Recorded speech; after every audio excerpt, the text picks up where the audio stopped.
আমাদের দেশের কিছু কিছু হুজুররা চাঁদাবাজি করে। এখন বলি চাঁদাবাজিটা কীভাবে করে। আমি চট্টগ্রামে দেখেছি নির্দিষ্ট একটা এলাকায় তারা মানে একটা মুরগি কীভাবে হালালভাবে জবাই করবে খাইবে, ঠিক আছে, এটাও তাদের জানা নেই। মানে একটা মুরগি জবাই করার জন্য একটা হুজুর লাগে, একটা মুরগি কীভাবে জবাই দিতে হয় সেটাও তাদের জানা নেই। একটা মুরগি জবাই দিতে হলে মসজিদের হুজুরকে ডাইকে আনে, হুজুরে জবাই দিয়ে দেয়। জবাই দেওয়ার পরে হুজুরে 50 টাকা 20 টাকা যা পাওয়ার পায়, ঠিক আছে। এটা তো গেছি। এটা যাওয়ার পরে আবার মনে করেন মুরগিটা খাওয়ার আগে, ঠিক আছে, একটা ফতোয়া দিতে হয়, মানে ফতোয়া কী বলে, ফাতেহা দিতে হয়, ঠিক আছে। এরকম একটা নিয়ম তাদের প্রচলিত আছে। ফাতেহা না না দিয়ে খাইলে নাকি সেটা খাওয়া, হ্যাঁ, মানে তারা মনে করে আর কি যে ফতোয়া না দিয়া খাইলে ওটা নাকি খাওয়া ঠিক হইবে না, এরকমটা তারা মনে করে। আবার ওই ফাতোয়া দেওয়ার সময় মনে করেন, হ্যাঁ, ওই হুজুরের কাছ থেকে ফাতোয়া দিয়ে আবার মনে করেন 20-50 টাকা দিয়া তার কাছ থেকে আবার ফু দিয়ে পানি আনা লাগে, ঠিক আছে। এরকম একটা অবস্থা, সিন্ডিকেট আর কি, হুজুরদের সিন্ডিকেট, ঠিক আছে, বুঝতে পারছেন। হ্যাঁ, তো আমি এরকম একদিন ক্লাস শেষ করে মাদ্রাসা থেকে আসার পথে রাস্তার পাশে একটা বিল্ডিং থেকে আমার এক আন্টি ডাক দিতেছে, ঠিক আছে, আমার ডাক দিয়া নিয়ে গেছে। তো নেওয়ার পর বলতেছে যে মুরগিটা জবাই করে দেন।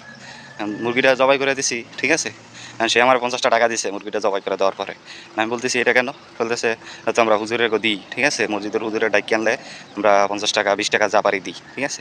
আমি বলছি না, আমার টাকার প্রয়োজন নেই। তো দেখেন হুজুরাও কীভাবে, হ্যাঁ, একটা মুরগি আপনি মনে করেন ভালো মন্দ যে খাইবেন, ঠিক আছে, ভালো মন্দটা আপনার খাওয়ার উপায় না, এটাও মনে করেন এটার একটা ভাগ হুজুরের আপনি দেওয়া লাগে। এবার আসেন হুজুরেরা যে এই সিন্ডিকেটটা কেন তৈরি করলো, এটার জন্য আমরা আম পাবলিকেরাই দায়ী।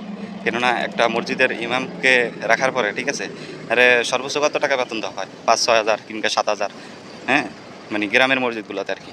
তো 5-6 হাজার টাকা 7 হাজার টাকা বেতন দেওয়ার পরে এরপর মনে করেন 9 মাসের মধ্যে 6 মাসের মধ্যে আবার খবর নাই, ঠিক আছে।